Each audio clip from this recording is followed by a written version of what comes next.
విఘ్నేశ్వరుణ్ణి స్మరించినంత మాత్రము చేత విఘ్నము తొలగిపోతుంది. విఘ్నము అంటే పరమ ప్రమాదకరమైనది. అది కార్యహంతి, అంటే ఇక కార్యము జరగకుండా చేసేస్తుంది.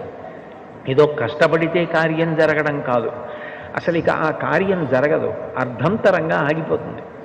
అట్లా కార్యం ఆగిపోయింది అంటే విఘ్నేశ్వరుని యొక్క అనుగ్రహం లేదు అని గుర్తు.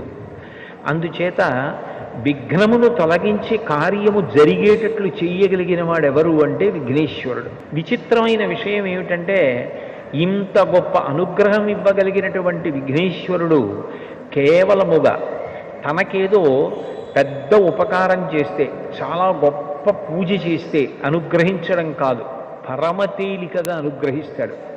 ఎంత తేలికగా అనుగ్రహిస్తాడు అంటే 4 గరికపోచలు తీసుకొచ్చి ఆయన పాదముల మీద సమర్పించినంత మాత్రం